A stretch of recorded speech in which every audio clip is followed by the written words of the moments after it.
तो आज हम लोग द्रव्य की अवस्था पाठ में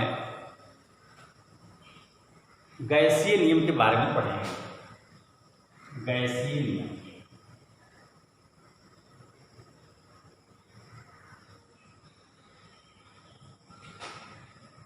gaseous rule law.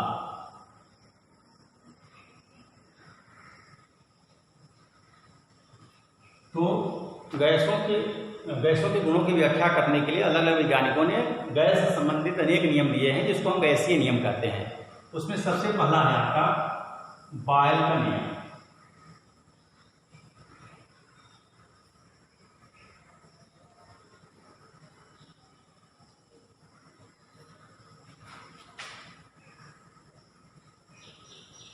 Boyle's law.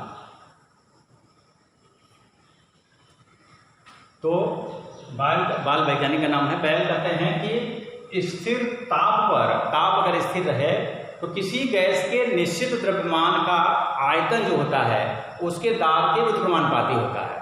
मतलब अगर हम दाब बढ़ाएंगे तो गैस का आयतन कम होगा, दाब को अगर कम करेंगे तो आयतन आपका बढ़ेगा। अगर दाब को हम P से और आयतन को V से प्रदर्शित करें तो हम इस नियम के अनुसार लिख सकते हैं V is inversely proportional to P। मतलब V जो है P के व्युत्क्रमानुपाती होगा। फिर से एक बार देख लेंगे, स्थिर ताप पर किसी गैस के निश्चित द्रव्यमान का आयतन उसके दाब के व्युत्क्रमानुपाती होता है। अब हम लोग जानते हैं कि प्रोपोर्शनल की जगह कोई कांस्टेंट लिखा जाता है K 1/P, तेरे गुणा कर देंगे तो PV बराबर K हो जाएगा। ये अगर समीकरण 1 मान लिया जाए।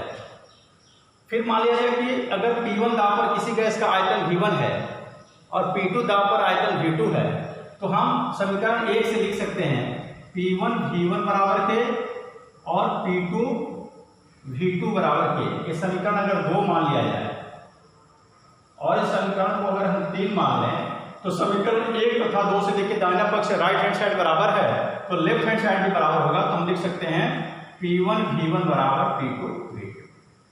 अब इस पर आंकिक प्रश्न आता है, जो सूत्र यहाँ पर बताया गया, इस पर आंकिक प्रश्न भी आता है, उसको हम लोग एक अभ्यास करेंगे। देखिएगा, जैसे एक प्रश्न में बोल रहा हूं कि मान लिया जाए कि 500 मिलीमीटर दाब पर किसी गैस का आयतन मान लीजिए 250 मिलीलीटर है। ध्यान देंगे, यहां मिलीमीटर यहां मिलीलीटर है। तो किस दाब पर इसका आयतन 400 मिलीमीटर हो जाएगा। एक बार फिर से प्रश्न को सुनेंगे। 500 मिलीमीटर दाब पर किसी गैस का आयतन 250 मिलीलीटर है, तो किस दाब पर आयतन 400 मिलीलीटर हो जाएगा। तो पहले हम मान लेंगे, देखिए जैसे 500 मिलीलीटर क्या है, ये प्रारंभिक दाब है। P1 हम लिख सकते हैं 500 मिलीलीटर। ये आयतन कितना है V1 250 मिलीलीटर। फिर कह रहा है किस दाब पर, तो दाब आपका P2 ज्ञात करना है। किस दाब पर आयतन माने V2 जो है वो 400 मिलीलीटर हो जाएगा। अब जो अभी सूत्र बताया गया, सूत्र का प्रयोग करके हम इसको हल कर लेंगे। तो सूत्र लगाएंगे क्या, P1 V1 बराबर P2 V2। P1 देखिए 500, V1 आपका 250, P2 हमको ज्ञात करना है, V2 है आपका 400। फिर P2 बराबर लिख सकते हैं 500 गुणित 250 बटे 400। 2 शून्य 2 से काट दीजिए, फिर 2 से इसको भी काट सकते हैं। 2 दूनी 4, 125। फिर 125 पंजे 625 बटे 2 भाग दे दिए। 2 3 6, 2 1 2, 2 दूनी 4, 2 पंजे 10।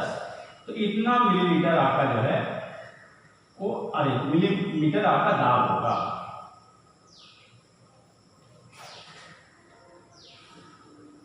तो इस प्रकार से इस सवाल को हम हल कर सकते हैं।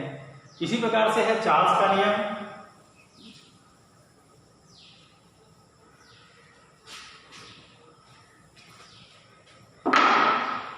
चार्ल्स का नियम लिखेंगे।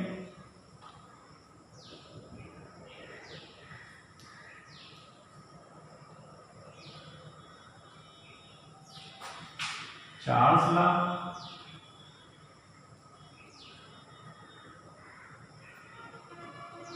तो यहाँ पर स्थिर दाब पर, वहाँ ताप स्थिर था, यहाँ पर दाब स्थिर है, तो स्थिर दाब पर किसी गैस के निश्चित द्रव्यमान का आयतन उसके परम ताप के अनुपाती होता है। आयतन को अगर V से और परम ताप को अगर T से प्रस्तुत किया जाए तो V प्रोपोर्शनल टू T। मतलब क्या हुआ, अगर ताप बढ़ाएंगे तो आयतन बढ़ेगा, ताप घटाएंगे तो आयतन घटेगा। तो यहाँ पर क्या लिखेंगे, V बराबर कोई कांस्टेंट लिखा जाता है KT हो जाएगा, फिर T को अगर बटे लिख दिया जाए तो V बटे T बराबर K हो जाएगा। ये समीकरण मान लीजिए 1 हो गया। तो इसी प्रकार से अगर T1 ताप पर अगर आयतन V1 मान लिया जाए और T2 ताप पर आयतन V2 मान लिया जाए तो ये समीकरण 1 से हम लिख सकते हैं V1 बटे T1 बराबर K और V2 बटे T2 बराबर K। ये समीकरण आपका 2 हो जाएगा, ये समीकरण आपका 3 हो जाएगा। अब समीकरण 1, 2 और 3 का देखिए राइट हैंड साइड बराबर है तो आपका लेफ्ट हैंड साइड भी बराबर होगा। तो समीकरण 2 और 3 से हम क्या लिख सकते हैं, V1 बटे T1 बराबर V2 बटे T2, V1 बटे T1 बराबर V2 बटे T2। इस सूत्र का प्रयोग करके भी हम आंतरिक प्रश्न हम लोग हल कर सकते हैं। एक प्रश्न देखेंगे हम लोग, कैसे मान लिया जाए कि 27 डिग्री सेल्सियस ताप पर किसी गैस का आयतन 200 मिलीलीटर है। ठीक है, तो 127 डिग्री सेल्सियस ताप पर इसका आयतन क्या होगा। प्रश्न एक बार फिर समझेंगे। 27 डिग्री सेल्सियस ताप पर किसी गैस का आयतन 200 मिलीलीटर है, तो 127 डिग्री सेल्सियस ताप पर उसका आयतन क्या होगा। टेम्परेचर देखिए 27 डिग्री सेल्सियस को क्या मान सकते हैं, T1 27। देखिए परम ताप मान केल्विन बदलने के लिए इसमें हम 273 जोड़ देंगे। अगर ताप डिग्री सेल्सियस में दिया है तो केल्विन बदलने के लिए 273 इसमें हम जोड़ देंगे। तो 273 में 27 जोड़ेंगे तो आपका 300 केल्विन हो जाएगा। आयतन देखिए V1 आपका है 200 मिलीलीटर, फिर ये आपका ताप 127 डिग्री सेल्सियस से आपका T2 हो जाएगा। तो 127 में 273 अगर हम जोड़ देंगे तो 400 हो जाएगा। आयतन V2 आपका क्या होगा, ये चीज आपको निकालना है। तो इसी सूत्र का हम प्रयोग करेंगे, जो सूत्र यहाँ पर लगाया गया है। इस सूत्र का प्रयोग करके V1 की जगह क्या रखेंगे, 200 देखिए, फिर बटे T1 की जगह क्या रखा जाएगा 300 बराबर V2 हमको ज्ञात करना है और T2 है आपका 400। तो अगर हम इसको हल करें तो V2 बराबर लिख सकते हैं ना, ये ऊपर चला जाएगा 200 गुणित 400 बटे 300। देखिए 1 0 1 2 0 1 0 2 0 कट जाएगा और यहाँ हो जाएगा 4 दूनी 8, 800 बटे 3। 800 में 3 का भाग देंगे, 3 दूना